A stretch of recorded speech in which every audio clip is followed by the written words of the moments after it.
Robert Alonso, cuando sabe una conspiración, de una conjura, de algún tipo de, qué sé yo, invasión, desembarco, golpe de estado, intento fallido, intentona, etcétera, se activa su condición de showzólogo.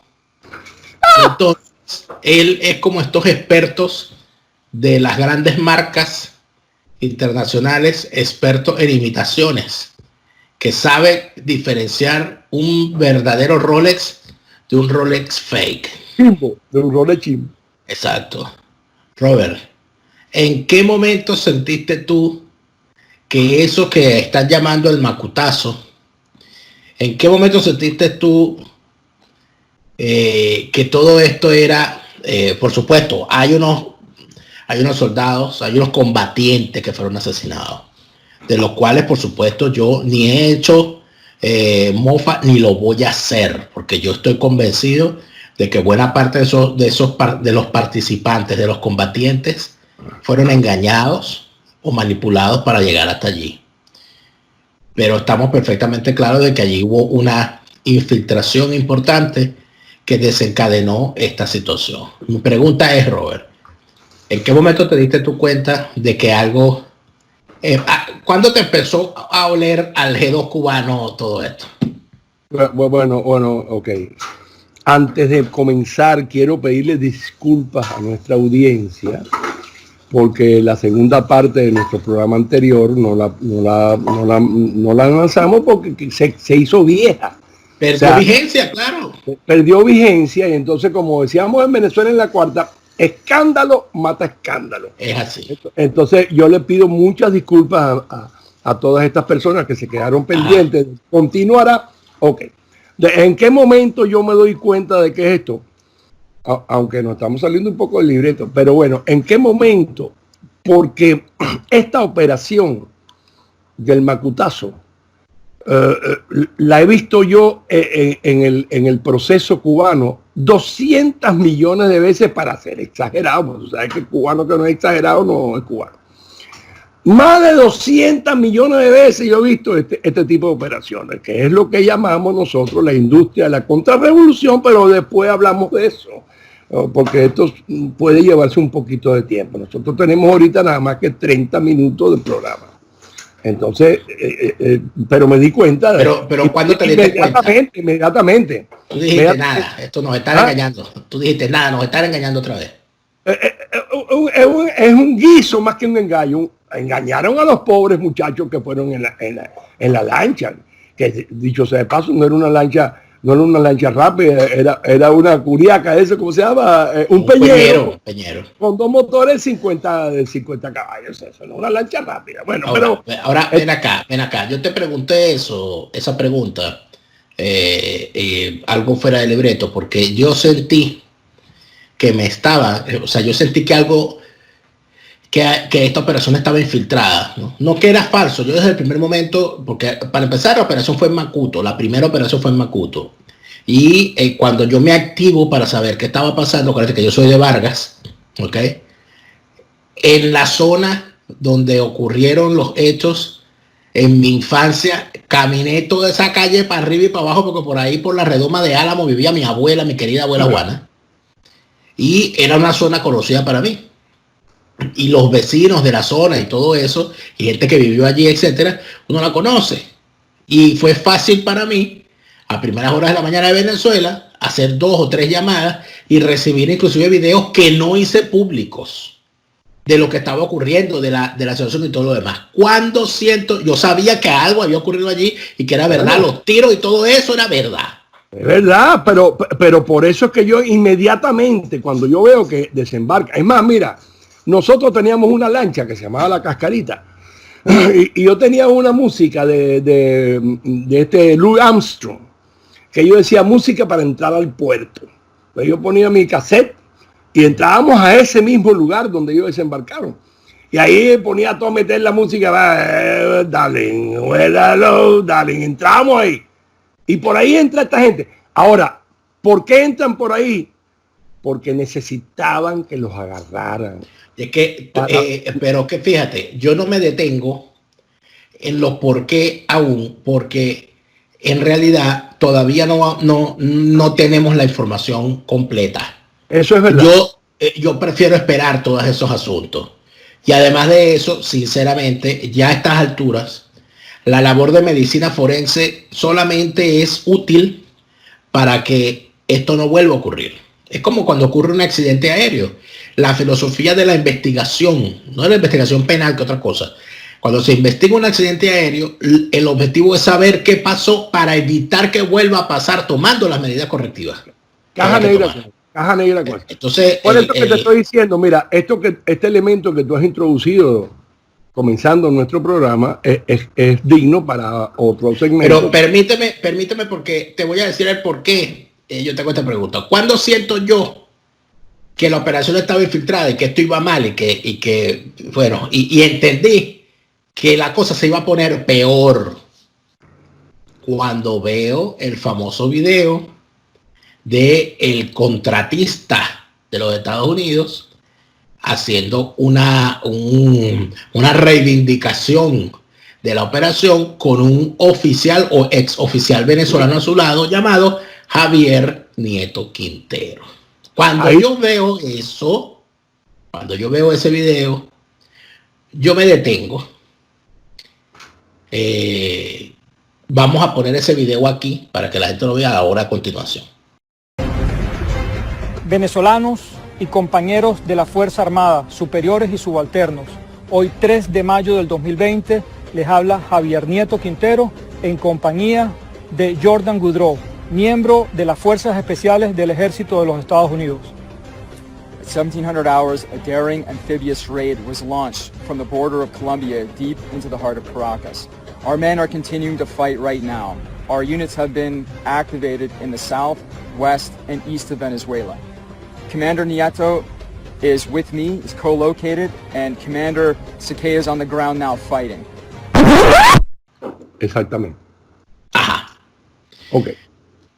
Sobre tú ves el video, te das cuenta de que hay un pronunciamiento de un militar venezolano reivindicando una operación. ¿Qué es lo primero que yo pienso cuando veo esa reivindicación? Yo digo, bueno, y Nieto Quintero vino en las lanchas. Porque si él está reivindicando la operación, él está en las lanchas montado, ¿no? Capitán Araña. Es lo que yo pensé. Él está montado en las lanchas. Claro. Y qué noticia a las horas, porque esto fue cuestión de horas. Nos enteramos, o me entero yo, porque hace contacto y se hace la famosa entrevista que hace Patricia Poleo, a la cual le han caído todos los retruécanos encima por dicha entrevista. No, que el señor Nieto Quintero está muy tranquilamente en los Estados Unidos. Entonces uno dice, pero ¿cómo reivindica este señor? Como mi mamá me regañaba cuando yo me ponía a cocinar y dejaba, y por eso que siempre se me quemaba la taja, porque entonces ponía la taja a freír y me iba a ver la televisión mientras se freían, a ver una cosa ahí. Entonces mi mamá siempre decía, bueno, tú estás cocinando a control remoto. Bueno, este estaba haciendo una incursión, una operación a control remoto. Entonces ahí fue donde yo dije, mira, otra vez este señor apareciendo. Y me acordé de Robert Alonso. Entonces yo te quiero preguntar, Robert Alonso, en este momento, ¿qué se puede decir con lo que tú conoces al personaje y lo que has investigado sobre él, además del señor Nieto Quintero? Adelante, son tuyos los micrófonos. Comienzo por mi abuela Carmelina, que en paz descanse, me decía, siéntate a esperar a que pase el ataúd de tu enemigo por delante. Tranquilo ahí. Y tú no tienes idea de lo mucho que yo he disfrutado la carta de Patricia Poleo sobre el capitán Javier Nieto Quintero. Buenas noches, bienvenidos a Agárrate. El programa de hoy, que es martes 5 de mayo del año 2020, se va a resumir en una declaración que voy a leer y que se refiere a los acontecimientos ocurridos desde el día domingo 3 de mayo hasta hoy y que se refieren a la incursión militar en Venezuela y al contrato que habría sido firmado por Juan Guaidó, JJ Rendón y Sergio Vergara. Mi declaración dice lo siguiente.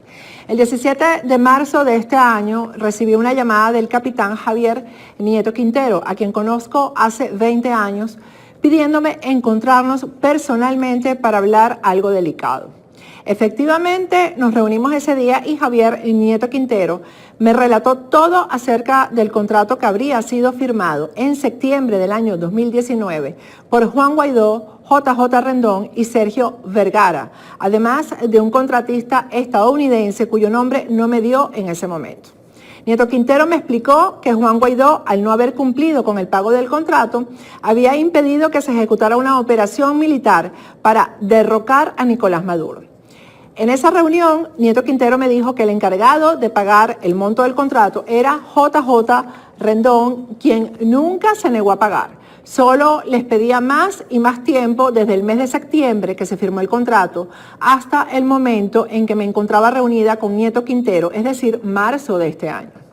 Adicional a esto, Javier Nieto Quintero me aseguró que se había reunido con Juan Guaidó en el mes de febrero, cuando éste visitó Miami, para insistirle en la importancia de cumplir con el contrato para realizar la operación militar que no había recibido una respuesta positiva por parte de Guaidó.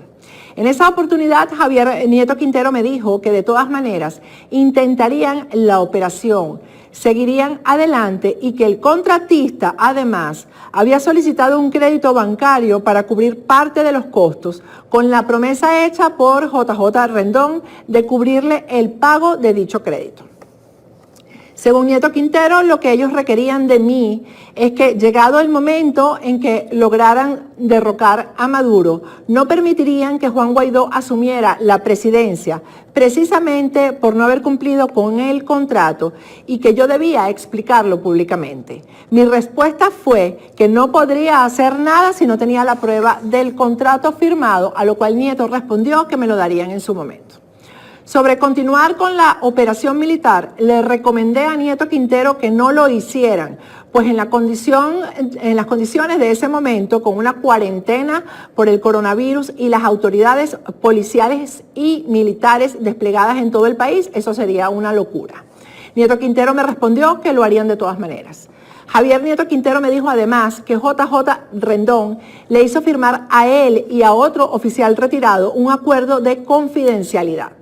Incluso Nieto Quintero me reveló en ese momento el nombre de la persona que les hizo firmar el contrato, lo cual me reservo por el momento.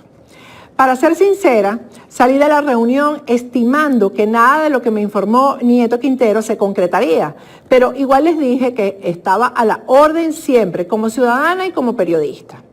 Unos días después se dio el decomiso de armamento en Colombia y le pregunté vía WhatsApp a Nieto Quintero si eso era parte de lo que él me había contado, lo cual me confirmó asegurándome que de todas maneras la operación continuaría.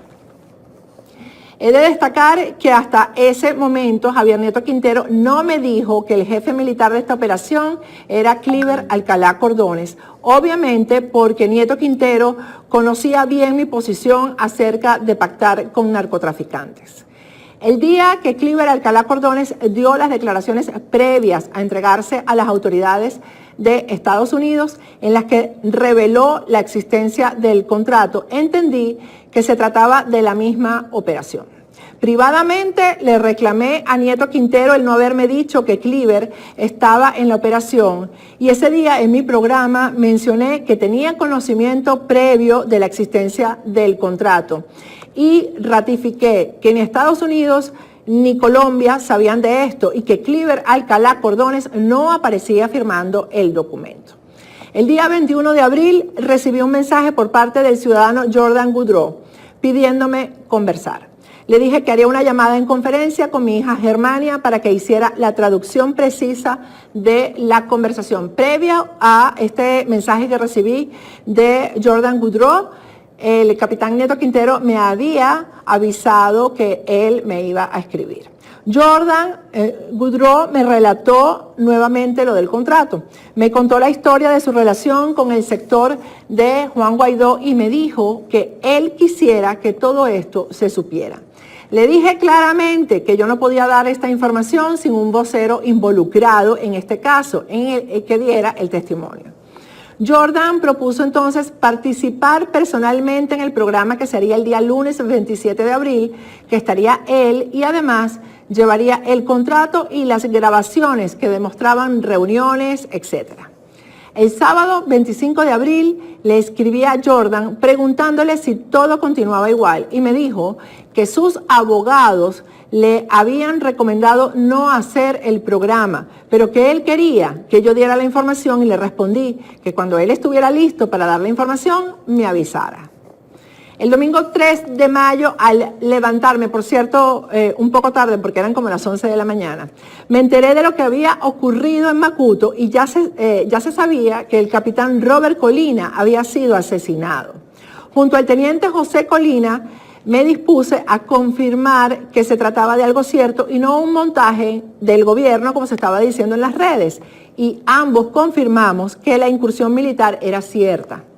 Ese día a las 3:40 de la tarde, tanto Jordan como Javier Nieto Quintero, quienes se encontraban juntos, se comunicaron conmigo para decirme que enviarían un video. Ese video se lo enviaron a varias personas y circuló por las redes sociales. A las 6 de la tarde, Javier Nieto Quintero se comunicó conmigo para decirme que Jordan quería hacer la entrevista para mostrar el contrato. La idea era que con esta declaración se preservara la vida de los que aún no habían sido capturados y en función de eso, de que el hecho noticioso impidiera la masacre de los que aún estaban intentando entrar en Venezuela, me decidí a hacer la entrevista ese mismo día, a pesar de que no estaba bien de salud.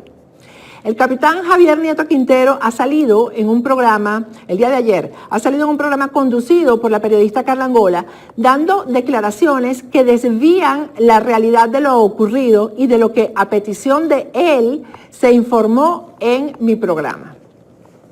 Le pedí a Nieto Quintero que el día de hoy estuviera en mi programa para confrontarlo con la verdad y su respuesta fue que él había firmado un documento de confidencialidad con JJ Rendón y no podía hablar. Obviamente, JJ Rendón debe haberlo liberado de ese compromiso para que hablara con Carla Angola lo que se convenía que hablara.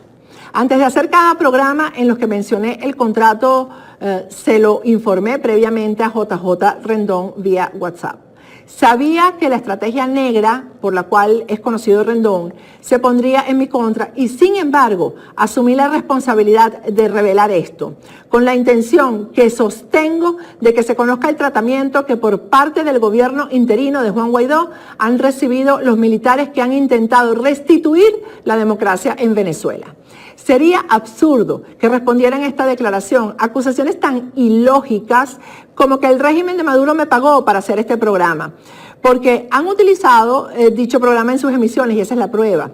Para algunos eso consiste en una prueba, pero irónicamente el documento firmado por Guaidó no demuestra que Juan Guaidó sigue oxigenando el régimen y con esto alargando la agonía de los venezolanos que realmente sí están sufriendo las consecuencias de la dictadura.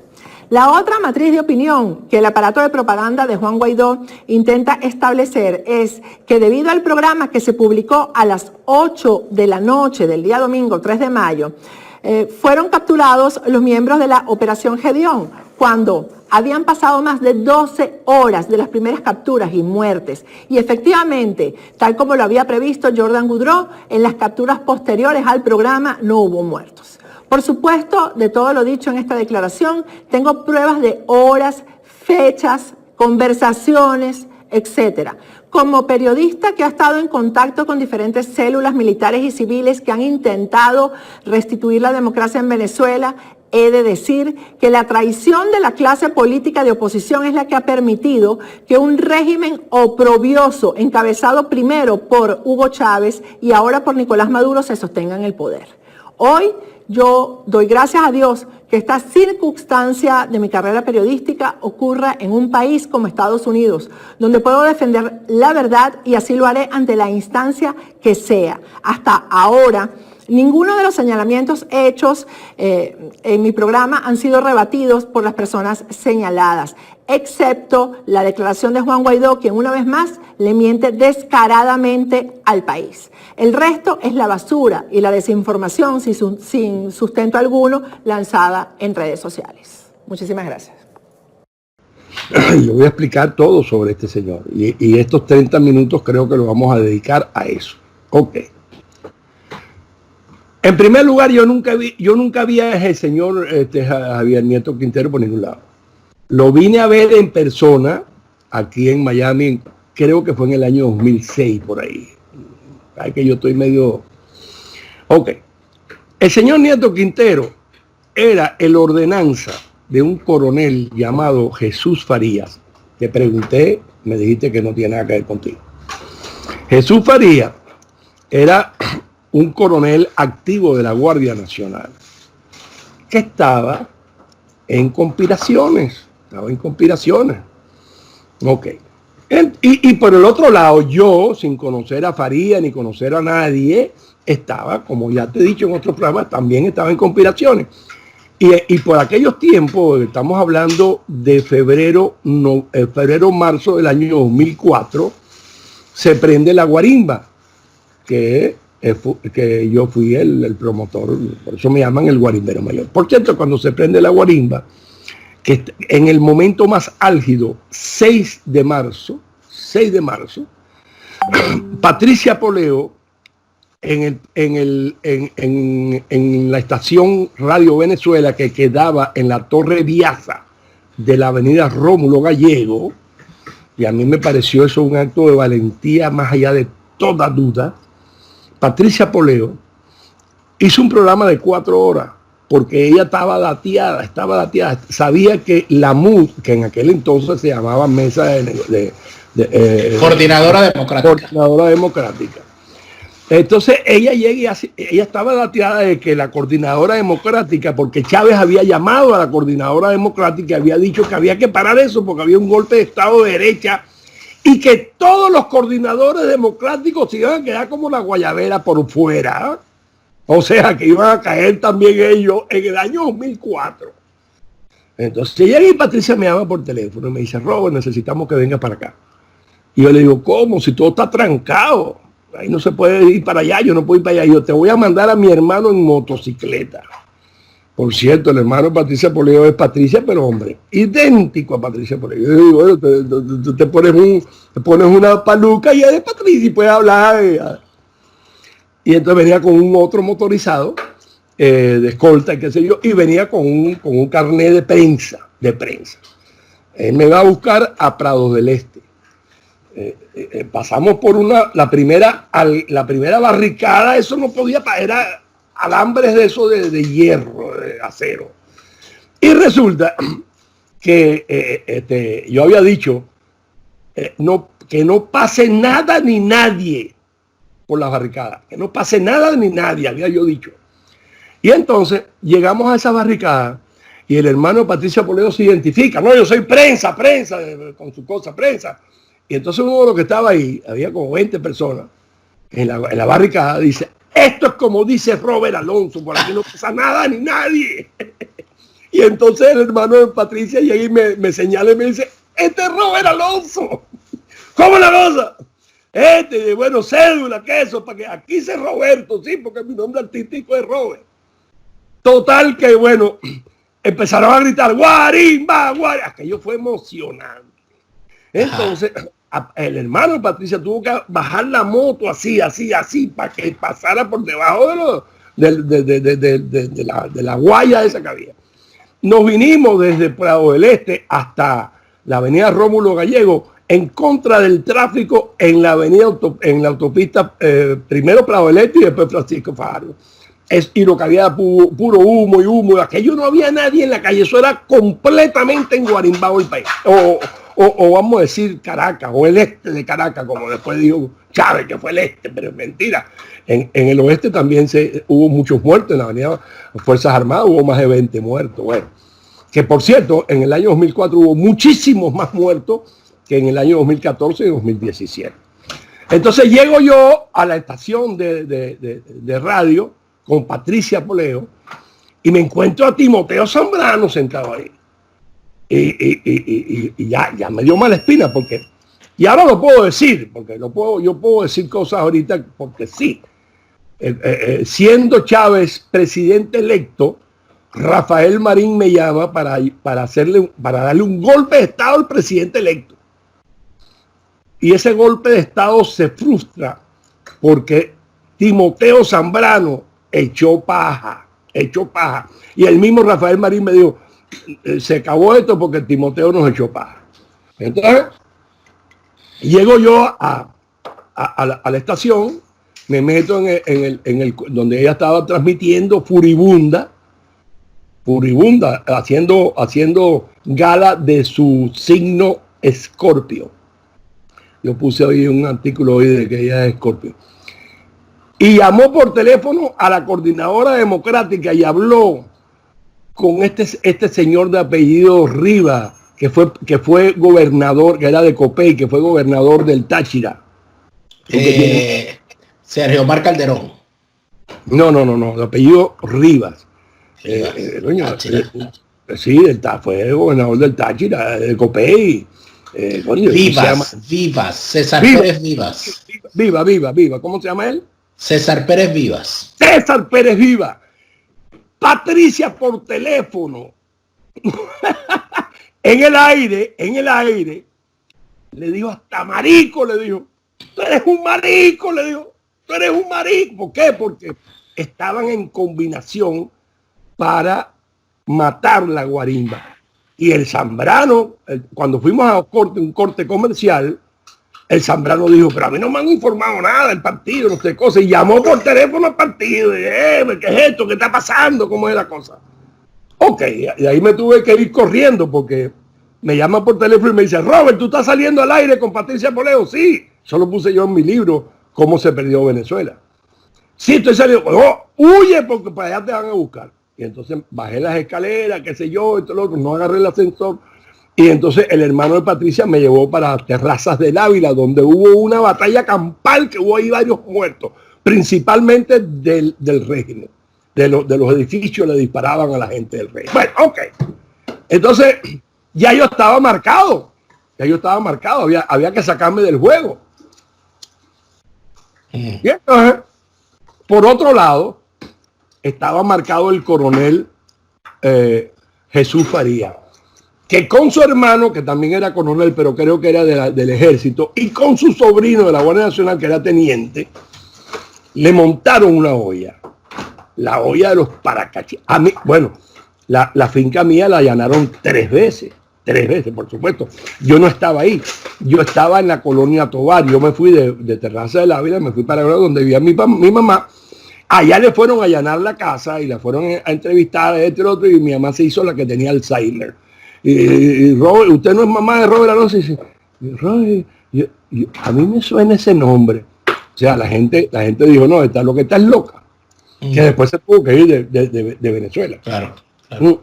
Y por cierto, el alcalde de la Colonia Tovar en ese momento era un chavista, muy amigo de mi mamá. Y el chavista le mandó la policía de la colonia para que no allanara, para que no destruyeran la casa como me la destruyeron a mí. Ok. Entonces, llego yo y logro irme de Venezuela por los caminos verdes. Ahí yo en el libro lo promuevo, lo explico. Por cierto, pero estamos esperando que lleguemos a Nieto Quintero. Entonces, estando yo en Miami, porque en todo esto que me estás contando, en ningún momento me has nombrado a Nieto Quintero. Entonces no aparece en ninguna parte de este relato. No, porque yo no conocía el proceso de Jesús Faría, ni de Nieto Quintero, ni de nadie. O sea, a Nieto Yo me Quintero. entero después. Momento. A Farías, su hermano y su sobrino los metieron en el tema de los paracachitos. Correcto. Que supuestamente estabas entrenando tú en tu finca. Según Baduel y según Rodríguez Torres. ¿Cómo una cosa de Baduel? Según Baduel y Rodríguez Torres. Y Chávez. Esos fueron los dos genocidas. Que mataron a 30 personas y a más de 70 animales en mi finca. Bueno, entonces, momento para llevar el ritmo de esto, Robert, para poder ir y llevar el relato. ¿Okay? Tú estabas montado en el tema de la guarimba. Montan el caso de los paracachitos en tu contra. Y en la causa, tú logras escapar de Venezuela junto a tu familia. Destruyen la finca de Daktari, matan 30 personas, acaban con todo eso. Y tú te vas de Venezuela. Se desarrolla. La razón por la cual te he explicado esto es para que tú veas que hay dos movimientos paralelos. Pero tú no conocías. Que no tienen nada que ver uno con el otro. Pero permíteme, tú no conocías. Pero permíteme, tú no conocías. A este momento en el que estamos hablando, tú no sabías de la existencia de Nieto Quintero. Ni de Coronel Jesús Faría tampoco. Ni de Faría. Dos movimientos paralelos que en ese momento se estaban dando. Y yo no tenía contacto con ninguno de ellos no tenían contacto con ninguno de nosotros. Pues, pero cuando me allanan la casa tantas veces que, bueno, y entonces tuve que irme de la casa de mi mamá, y que decidí irme de Venezuela por los caminos verdes. Eso es interesante cómo me fui. Estando yo en Miami el día 9 de mayo del año 2004, llamo a mi mamá para felicitarla porque era el Día de las Madres. Y entonces mi mamá me dice, pero Robert, tú no estás viendo Globovisión en tu finca, porque finca era donde vivíamos nosotros, donde nacieron los dos hijos menores y se criaron los dos hijos mayores. Teníamos 15 años viviendo ahí. Entonces, ¿qué pasó? ¿Qué es esto? ¿Qué es lo que está pasando? Y dice, no, ahí está todo el mundo, allá está el ejército, la cosa, se están tirando en helicóptero, y esto, y tanques de guerra, y cosas. ¿Pero qué? ¿Qué pasó? 2004年5月、ベネズエラ中を震撼させる事件が発覚しました。首都カラカス郊外の農場で謎の兵士たちが密かに軍事訓練を行っていたのです。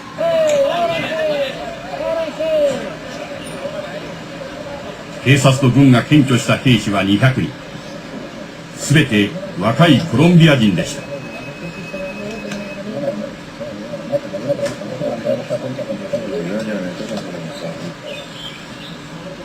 警察の捜査によると、兵士たちは2ヶ月にわたり農場の建物に潜伏、軍事訓練を行っていました。計画はベネズエラ軍の基地を襲い、武器を入手し大統領府を占拠、チャベス大統領を暗殺するというものでした。この兵士たちがコロンビアの右派民兵、パラミリタリーだったのです。Ya yo me había ido, no me podían encontrar porque yo no estaba ahí. Yo estaba en Miami, en Kendall estaba yo. Y entonces empiezo a ver las noticias y las cosas y esto y lo otro. Entonces agarran al coronel Jesús Faría, que después se escapó de la cárcel de Ramo Verde con su hermano y su sobrino y el sindicalista Carlos Ortega. ¿Cómo? Carlos Ortega, que hay una historia bien simpática sobre esa puga. Ok, pero tú estabas entonces... Ese otro cuento. Ya tú estabas fuera de Venezuela, cuando se está desarrollando con la cuestión de Daktari, pero además de eso, cuando se desarrolla el juicio, que es donde aparece comienza el juicio con más indiciado en la historia del continente americano. Y yo no digo del mundo, porque a lo mejor no sé si el juicio de Nuremberg fue mayor, pero había 170 indiciados en ese juicio, 170. El fiscal de ese juicio fue Eladio Aponte, que después, años después salió diciendo una cantidad de cosas, diciendo que era un montaje, que todo era un montaje, que esto y que lo otro. Y yo tengo el video, ese video lo tengo yo aquí. A ver, en breves palabras pretendo sintetizar qué fue lo que ocurrió y voy a colocar la voz del propio ex magistrado Eladio Aponte, hablando directamente sobre este caso de los paramilitares, que habrían estado, y ahora nos enteramos de que todo fue un montaje, en una hacienda conocida como la Hacienda Dactari. Está por allí aledaño a la capital de Venezuela, Caracas, en una zona conocida como en El Hatillo.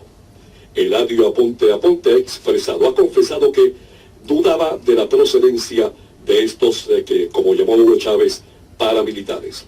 Reconoce que eran unos muchachitos imberbes y reconoce que no cree que hayan ido a Venezuela, si es que fueron, como lo han planteado los medios oficialistas antes y ahora, a lo que el régimen de Hugo Chávez dice que fueron. Antes de ponernos en contexto, mis amigos, vamos a escuchar rápidamente esta parte de este hecho tan importante que trajo consecuencias tremendas del caso de estos paramilitares que habrían ido, dice el régimen chavista, a matar a Hugo Chávez y a intentar dar un golpe de Estado. Vamos a ver qué dice entonces Eladio Aponte.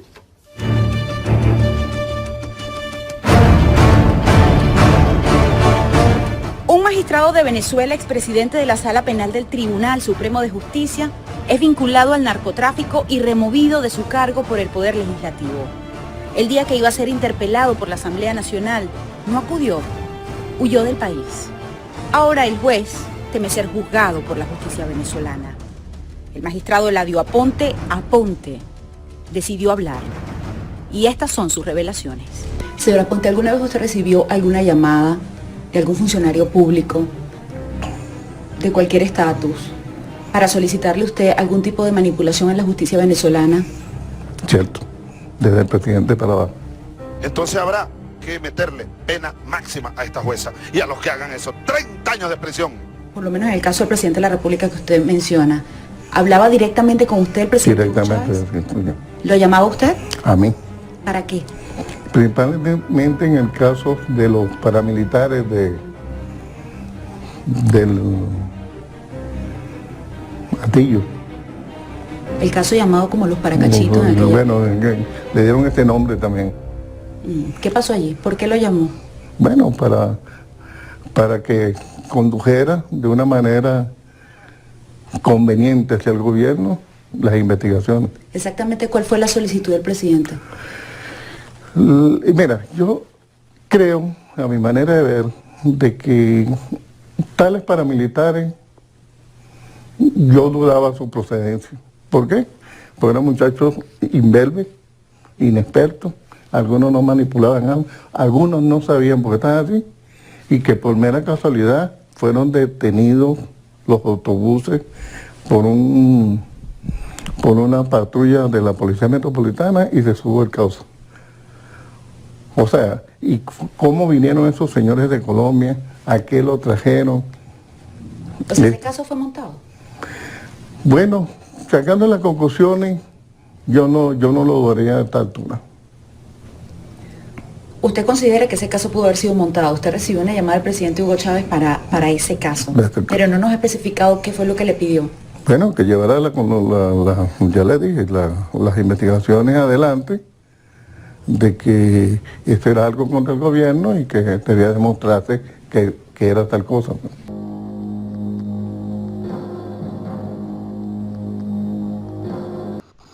Entonces, bueno, empiezo a ver, a interesarme como tú y como cualquiera, porque yo no tenía idea de lo que estaba pasando. Publicaron ¿cómo se llama? Los documentos del juicio, ¿cómo se llama eso? El expediente. El expediente. Oye, el expediente tenía más de 3.000 páginas, yo me la leí completa. Y mejor que el expediente era la sentencia. La sentencia es mortal. Entonces, bueno, se me aparece ahí un individuo que se llama Javier Nieto Quintero.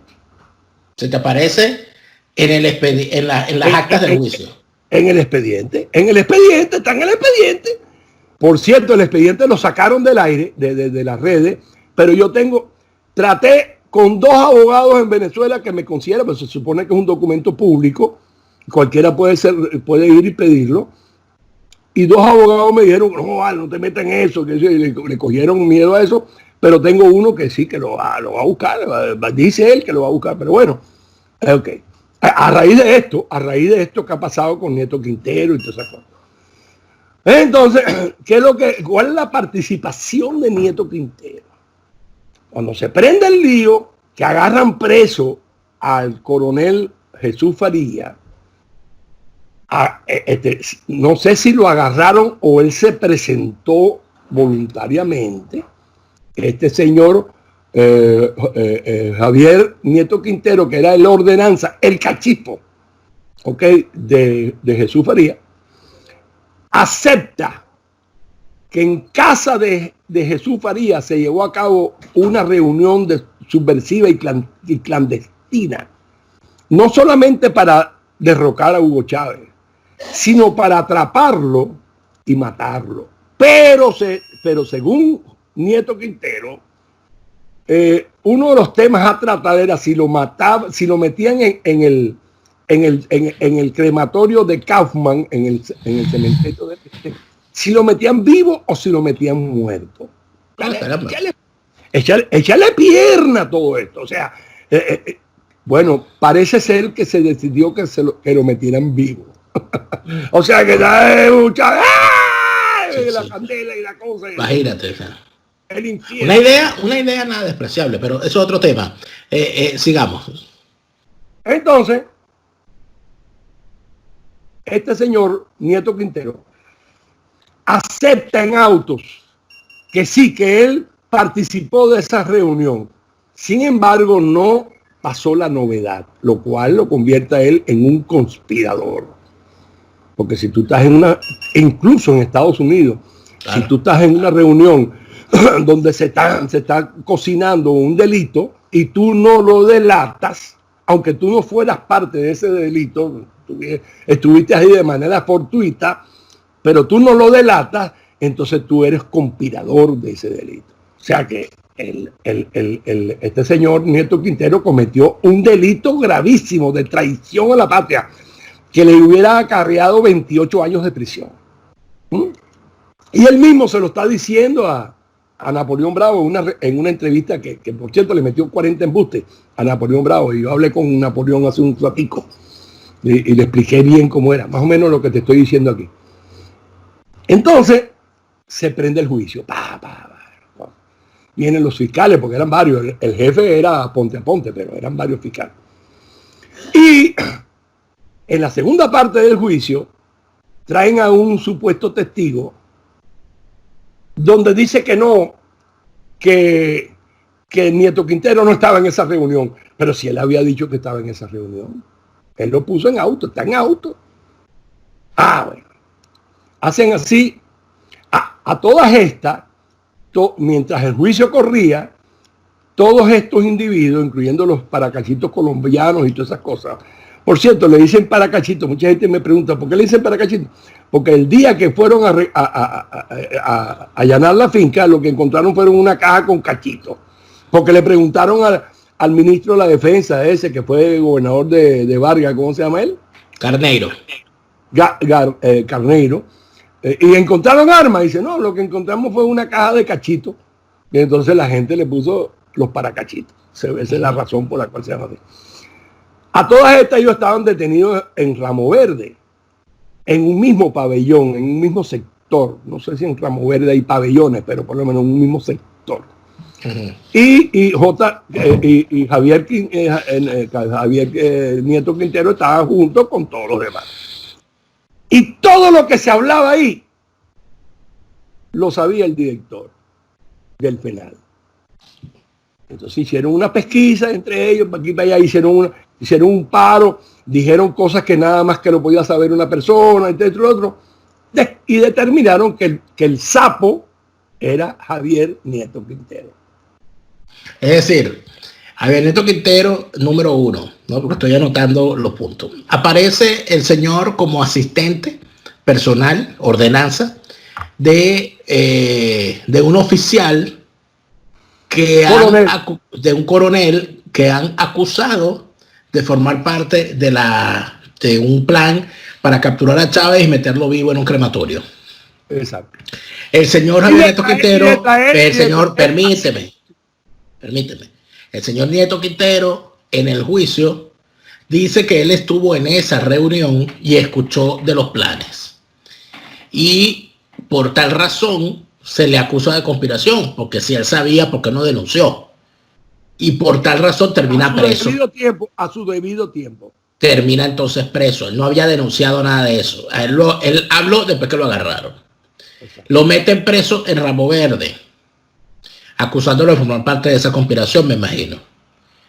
Mientras duraba el juicio. Y estando preso en Ramo Verde, al señor hay que cambiarlo de calabozo o de pabellón, porque se determina que era informante del director del penal en contra de los allí detenidos. Has captado todo perfecto. Ok, ya tenemos entonces el primer relato del señor. Entonces, ¿qué pasa después? Bueno, entonces viene una segunda parte. Bueno, cuando lo cambian de pabellón ya nadie supo de él. Nadie supo de él. Él alegó después, en una entrevista que le hizo a un portal que se llama Venezuela Awareness, y yo la publiqué en el portal y la voy a publicar aquí. Dijo que él estuvo preso 18 meses. Embuste. Él lo sacan del pabellón y de ahí no se sabe más nada de él. Entre otros de los oficiales generales. ¿Cuánto tiempo estuvo preso en ese pabellón? ¿Cómo? ¿Cuánto tiempo estaría preso entonces en ese pabellón? No te sé decir, pero no fueron 18 meses. No fueron 18 meses. 18 meses son 2 años y 6 meses. Un año y 6 meses. Él le dijo a Napoleón que tuvo 3 años preso, 3 años. O sea, ya va aumentando, va pasando los años y él va aumentando el número de meses. Inclusive el que se equivocó del año 2004, 2006, no, sacó cuenta, a 2007. ¿Cuántos años después? Yo tuve 3 años preso en la cárcel de Ramo Verde, desde el año 2004 al 2007. ¿Y su hermano cuántos años estuvo preso? 6 años preso y torturado, también en la cárcel de Ramo Verde y en la policía militar. ¿A usted por qué? ¿A usted lo torturaron? En mi momento hubo torturas psicológicas, más no físicas. Esa era la época de Chávez. Los primeros presos políticos fuimos nosotros. Ya cuando mi hermano fue con Maduro, donde ya persiguen esposas, hijos, y torturan descaradamente y casi que asesinan a cualquier oficial. ¿Por qué estuvo preso por el año?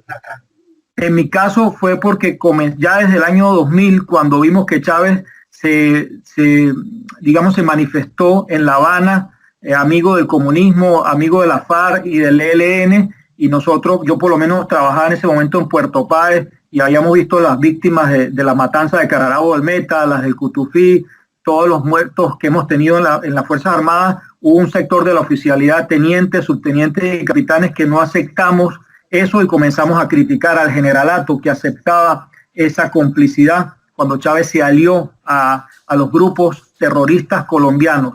Y allí vino la persecución y me involucraron en el famoso caso de los supuestos paramilitares y fui a prisión por ese caso. Lo que llamaban los paracachitos, señor. Sí. Bueno, ¿y por qué estuvo solamente 3 años preso? ¿Cómo pudo salir?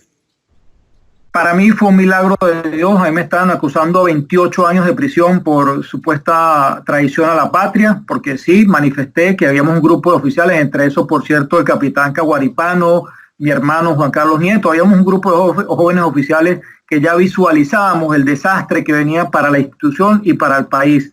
Sin embargo, el testigo que ellos habían obligado a declarar en mi contra para decir que yo había traído esos 100 paramilitares a Venezuela, cuando fue a la segunda fase del juicio, a los 2 años y tanto, dijo la verdad, que era que yo no tenía nada que ver con ese caso y por eso obtuve la libertad. Eso fue en la hacienda de Robert Alonso. Correcto, en el Latillo. Ok. Pero eso porque van pasando los años y él metió eso en plazo fijo, está ganando intereses. Me imagino yo los años. Exactamente. Entonces, también utilizaron a un general, el general Ovidio Poglioli. El general Ovidio Poglioli también fue preso a Ramo Verde, porque el general Ovidio Poglioli, el 11 de abril, le grabaron un video, un audio, un telefonema, donde estaba diciendo: cayó, o se fue, y el otro con una voz un poquitico feminada. Y entonces agarran al general Poyoli y le dicen, usted tiene que declarar. ¿Y qué declara el general Poyoli? Que estuvo en mi finca, que me vio a mí, que yo cobraba no sé cuánto, que vio a todo el mundo. O sea, hizo un desastre ahí. Y el general, que se suponía que estaba preso, le gustaba mucho ir al restaurante Álamo. Y lo vieron muchas veces, supuestamente preso, lo vieron muchas veces echándose whisky en el restaurante Álamo, porque ellos ni siquiera guardan la forma. Ok, bueno. Entonces viene la segunda parte del juicio, donde ya se evacúa todo y se va a la etapa de la sentencia. Entonces aparece un testigo ahí que lo menciona este señor Nieto Quintero, se lo menciona a Napoleón Bravo hace unos días, porque Napoleón Bravo le pregunta, ¿y cómo te saliste de ese paquete? Y entonces él dice, no sé, fue un milagro. Milagro. Ahí pongo yo un video de Arnoldo Alemán en Guatemala, en Nicaragua, donde lo sacan le metieron 27 años de cárcel y lo sacan ahora.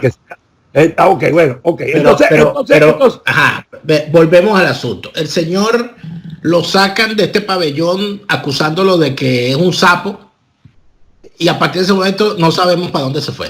Protegiéndolo porque el señor en el juicio lo condenan a pena de cárcel.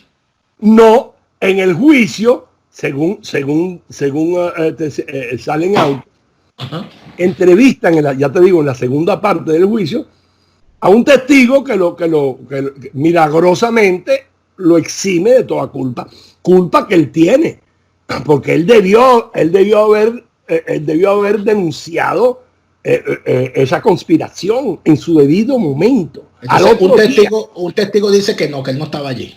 No, que él no estaba ahí, que esto, que lo otro, para aquí, para allá, y que esto, y entonces lo absuelven. Él sale absuelto del juicio. Sale absuelto. Y no solamente sale absuelto, lo restituyen en la Guardia Nacional y lo mandan a una operación comando y una cosa. A la isla de Margarita, que dice que allá lo que hacía era veranear y coger sol. Lo mandan. Que yo le dije a Napoleón, se lo dije hoy. Dice, tú debiste haberle preguntado a él, bueno, y después que a ti te sueltan, ¿para dónde fuiste? ¿Qué hiciste? ¿Qué hice? Me restituyen en la Guardia Nacional. Pues ya había cumplido mi misión de hacer la olla. Y ya lo mandan para allá. O sea, podría pensarse que este presunto capitán Nieto Quintero era un agente para formar parte de esa olla que se montó, luego se le infiltra dentro del grupo de los acusados para servir de informante, es detectado, lo sacan y lo excluyen, lo absuelven y lo restituyen en la fuerza porque seguía siendo un agente. Lo mandan entonces a Margarita. Y en Margarita, el señor, ¿qué se sabe de él? Ya te voy a decir lo que hace Margarita, pero antes quiero decirte algo. Cuando sacaron a Nieto Quintero del pabellón, nunca más hubo infiltración. Y eso me lo dijeron, me lo han dicho a mi gente que estuvieron ahí presos y nunca. Es más, probaron, dijeron cosas como para ver si reaccionaba el director. Y no había ninguna infiltración. O sea, lograron comprobar que las filtraciones se debían a la presencia de Nieto Quintero y cuando lo sacaron dejó de haber filtraciones. Muy bien. El señor entonces lo absuelven de este juicio. El señor llega a Margarita a veranear. ¿Y cómo termina este señor exiliado, haciéndose pasar o diciendo ser perseguido político? Bueno, pues aquí la dictadura. Aquí todo el mundo es perseguido político, pero fíjate, es importante porque no solamente lo mandan para Margarita, lo mandan para Margarita con su cargo de capitán. En una comisión de capitán. Lo restituyen a la fuerza. Y ahí en Margarita, según él, ya eso es una historia que él metió, se convierte al evangelismo. Se hace evangélico. Y escribe un librito terriblemente mal escrito con 200 horrores ortográficos que yo digo, bueno, este tipo, ¿cómo se pudo haber graduado de la academia militar? Bueno, y entonces dijo que él se quería dar de baja porque sus creencias religiosas no eran compatibles con las Fuerzas Armadas. Entonces, se da de baja y me lo encuentro yo aquí en Miami. Pues yo nunca lo había visto. A todas estas. Pero ¿cuándo supiste tú de que existía un Nieto Quintero? ¿Cuando él llegó a Miami o antes? No, antes, porque ya yo tenía contactos directos casi todos los días con actores importantes de esta Ok. Entonces, ajá. Y entonces te enteras que el señor, te enteraste que el tipo llegó a Miami y sales a buscarlo. Claro, yo tenía las fotos de él, cocopelado. Yo sabía quién era él por las fotos, pero nunca lo había visto en mi vida. Entonces estamos en una reunión, no, una conferencia, no sé cuánto, y a quién veo en primera fila, a Nieto Quintero.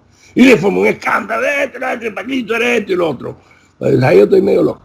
Es que tú dices que tú fomentas la locura también. Bueno, sí, vamos a decir tú has fomentado tu fama de loco, pero entonces tú lo viste en un acto de ¿qué? ¿De exiliados venezolanos? Exiliados venezolanos. Lo viste en un acto de exiliado venezolano y empezaste a acusarlo, a gritar que ese tipo era un inventado. A él y a un general llamado Ferreira, que también le dije hasta el mal que se iba a morir y me agarraron porque le hubiera dado un golpe y voy preso. Aquí tú dices que, es más, yo tengo un primo, hijo de una prima hermana de mi mamá que es policía, o era policía, ya se retiró, y me dijo, Robert, si a ti llegas y tú estás en un restaurante o en un centro comercial y alguien le toca las nalgas a tu mujer, tú no le puedes caer a golpe. Tú tienes que denunciarlo, llamar a la policía, mira, te le tocó las nalgas, pero no le caigas a golpe porque vas preso. Ok, entonces yo llegué y le formé el lío a él y al general Ferreira, y eso la gente que estuvo ahí. ¿Eso fue en qué año? Eso fue en el año 2006, aunque te digo que yo, la mente mía, tú sabes que yo tengo el alemán cerca. Muy bien, ¿no? Ok. Tú entonces, dijiste públicamente que acusaste a este señor públicamente en un evento de exiliados venezolanos. Lo acusaste. Tú eres un esto, tú eres lo otro, tú eres no sé qué cuánto. Yo no sé qué cosa le dije todo, me volví loco. Como si fuera Escorpio, a pesar de que soy Leo. Me volví loco. Esto es lo otro y usted desgraciado. Ok. Entonces veo que Patricia lo entrevista. O no me acuerdo, sí lo entrevista, pero no me acuerdo si lo entrevistó en ese momento o la vi con él, no sé. Yo estaba en muy buenos términos con Patricia y yo la llamé por teléfono a Patricia y ella te puede decir si estoy mintiendo. Y le dije, Patricia, ese es un infiltrado. Eso es, y le echó el cuento que te estoy echando aquí. Más o menos, no con tanto lujo. Bueno, y Patricia no me paró. No me paró ni medio. La verdad que me quedé muy decepcionado. ¿Ok? Bueno. Entonces, el hombre parece que se fue para Panamá. Porque de haberse quedado aquí y de haber pedido asilo político no hubiera podido pasar las preguntas que se le hacen en la I-589 sobre la petición de asilo. Una de las preguntas es, ¿usted participó en algún momento en acciones armadas? Y si va a pedirla después, le dan el asilo, después le dan la residencia, después se quiere hacer ciudadano, en la pregunta número 8 le preguntan, ¿usted ha abogado? Ni siquiera ha participado. ¿Usted ha abogado por algún tipo de movimiento armado en contra de algún país del mundo? O sea, no comunista, no Norcorea, no Venezuela, no. Y en aquel momento Venezuela era un país amigo de Estados Unidos. Tenían relaciones diplomáticas. Ok. Entonces, mi querido amigo, me quedé yo, como dice, guindando de la brocha. Yo, la verdad que sentí mucho dolor porque Patricia no me paró ni medio. Pasan los años y llegamos ahorita. Y entonces, ¿quién es uno? Vamos a decir, no sé, el cuarto a bordo, el tercer a bordo, no sé, porque está Cliver Alcalá. Debajo de Cliver Alcalá. Lo que se ha podido reconstruir hasta el momento indica que el señor Nieto Quintero fue llamado a participar en las conversaciones de JJ en casa del señor JJ Rendón junto al famoso contratista Jordan Goudreau junto a también otro señalado, Guardia Nacional señalado de sapo, Rodney Camacho, que es... Y Sequeira, importante Sequeira. Sequeira no estaba en ese reloj, Sequeira está en Colombia.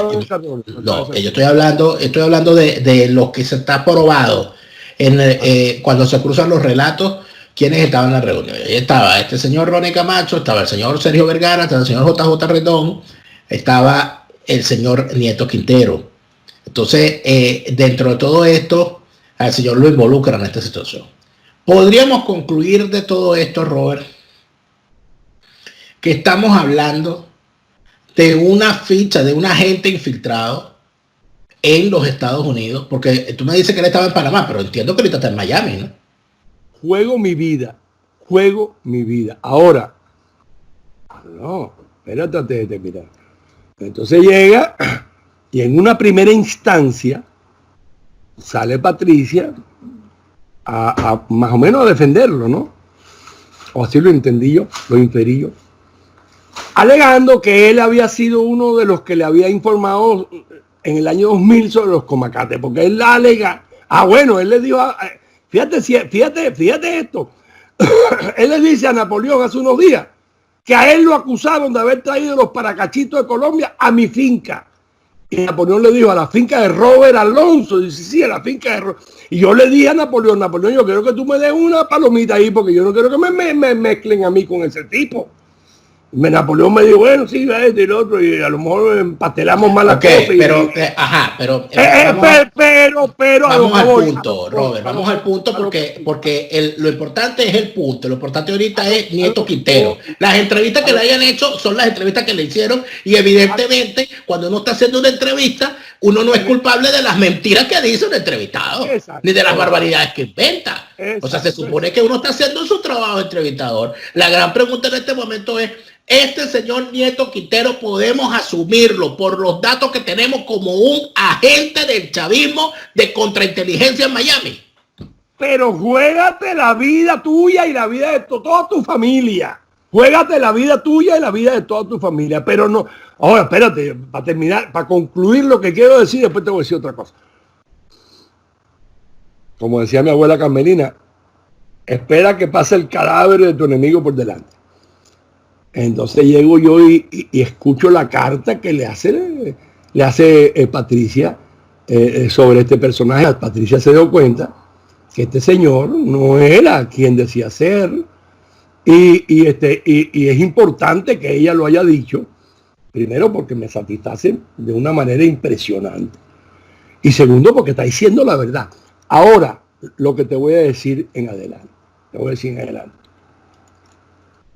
este señor JJ Rendón podrá ser la mamá de Tarzán en cuanto a vainas electorales y cosas.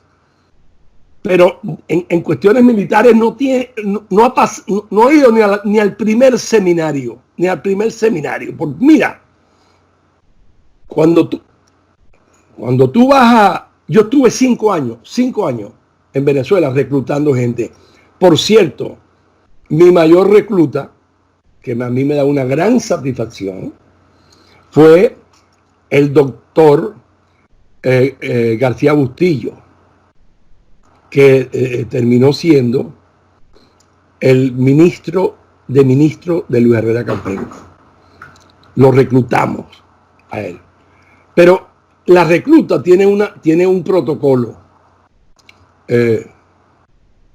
No me acuerdo si era García Bustillo, estoy ahora. No sé si dije el nombre equivocado, porque hay un García Bustillo que fue... Bueno, ok. Ya lo pondré aquí, pondré aquí el nombre de la persona correcta. Te estoy hablando del año, imagino. Entonces, cuando uno va a reclutar, uno tiene un protocolo. Jamás en la vida tú vas a permitir a alguien que se te ofrece. Tú dices, Robert, yo quiero participar en tu movimiento, qué sé yo, por eso ya... Por muy bueno que pudo haber sido o que pudiera haber sido, tú lo rechazas de plano. Tú tienes que reclutar, pero no es reclutar así que yo llegue y le diga a Daniel Lara Farías, oye, Daniel, ¿te quieres meter en nuestro movimiento? Y Daniel dice, sí, méteme. No, Eso tiene un proceso, tiene que hasta casi que extorsionarlo. Tienes que investigar quién es Daniel Lara Farías y de dónde cogea y cuál es su rabo de paja y todo este show. Y después que tú llegas y sabes todo de Daniel Lara Farías, tú llegas y lo abordas y Daniel Farías posiblemente se niegue. Y si se niega es bueno que se niegue. Y entonces tú llegas y lo obligas a que a ser reclutado. Eso es elemental. Pero entonces llega y salieron de Venezuela una cantidad de oficiales y de soldados venezolanos que se estaban desertando y a todos los aceptaron. Acá, ¿quiénes son esta gente? ¿De dónde vino esta gente? ¿Tú crees que la gran falla a estas alturas, no? Porque también hay cosas que ver. Yo recuerdo particularmente que la última, ya para terminar, porque el tiempo creo que ha quedado claro el tema Nieto Quintero y las dudas que hay que tener con él, que por cierto hay que sujetarse a los hechos, ¿no? Y yo quiero decirle, una persona que está permanentemente metido diciendo que está conspirando y diciendo dame real para conspirar y diciendo aquí estamos organizando esto y estamos organizando lo otro y nunca se organiza nada, nunca se logra llegar a ninguna parte, todo es develado, todas las operaciones donde se meten las detectan, todas las operaciones donde se meten fracasan y él jamás aparece adentro, sino que siempre está viendo por control remoto, ¿ok? Porque ven acá, Francisco Miranda invadió Venezuela, pero Francisco Miranda fue a invadir él mismo, él no mandó a nadie. La gente del Falque invadieron ellos, Román Delgado Chalbó y su grupo, se montó él en el barco, no mandó a los demás. La gente de Machurucuto se montaron ellos en las lanchas, no mandaron a los demás. El único que fue en ese desembarco es el capitán Sequeya. Capitán Sequeya. Que es uno de los torturadores del DGCIN y que está señalado de ser, en efecto, la ficha fundamental para que la operación se realizara, mandado para ello por Diosdado Cabello. Es una cosa que lo que está a la vista, bueno, pero es que ven acá, bueno, Sequeya resultó ser que era... Sequeya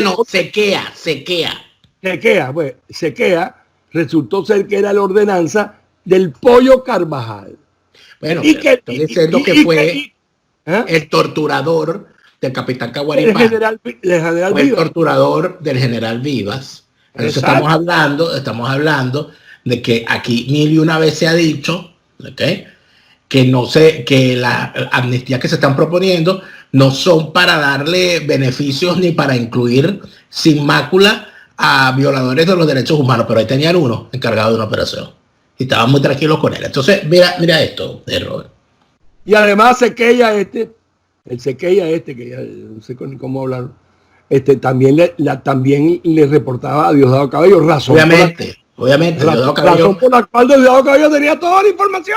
La operación, para mí esa operación que la monta es Diosdado Cabello. Y Cliver Alcalá y Sequeya fueron sus actores en eso. Y obviamente este señor Nieto Quintero le sirvió a esa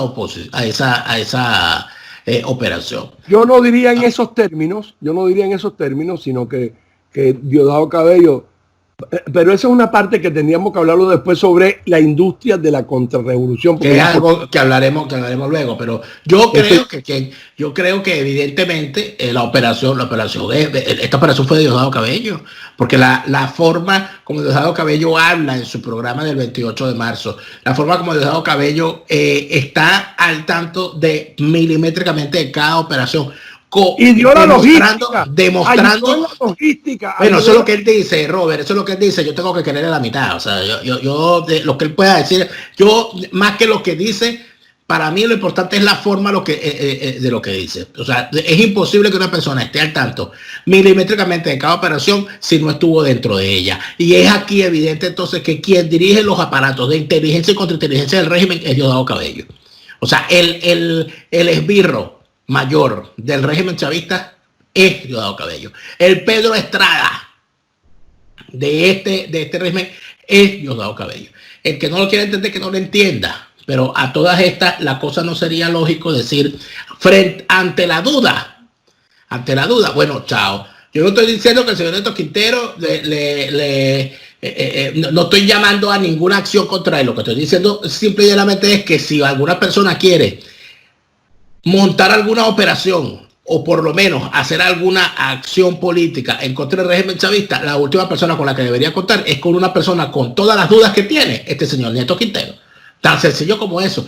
Lo demás, bueno, si el señor es muy simpático, juega bien al ping-pong y todo aquello, bueno, usted lo puede, perfecto. Pero para una operación política, ese señor ha demostrado que se debe obligatoriamente dudar de él y de su presencia en esta cosa, Robert. Es lo que yo creo. Así mismo es. Hay algunas cositas interesantes en torno, pero más o menos es como tú lo estás diciendo. Es así. Bueno, repito, eso es para un programa posterior que podamos hablar sobre la industria de la contrarrevolución. Sin duda lo haremos, pero ahora creo que era importante lo de Nieto Quintero, porque ya el ruido que había al respecto era lo suficientemente fuerte como para entender que era necesario hablar de él. Robert Alonso, no perderemos pisada a los shows de la contrainteligencia del régimen. Showsólogos al fin. Permanentemente detrás del show, que por cierto hay que decir una cosa, ¿no? que no se me puede pasar. Estos regímenes siempre están sedientos de sangre, siempre tienen que sacrificar gente, siempre tienen que buscar que muera gente. Eso es importante. Y eso es importante para el otro programa, eso es importantísimo. Y esto es una cosa que a mí de verdad me parece asqueroso, que se siga utilizando muchachos engañados, como se hizo todos estos años, para hacerle el caldo gordo a los delincuentes de la política venezolana, para cobrar a nombre de ellos. Se nos acabó este show, Robert. Hasta la próxima. Un abrazo a todos.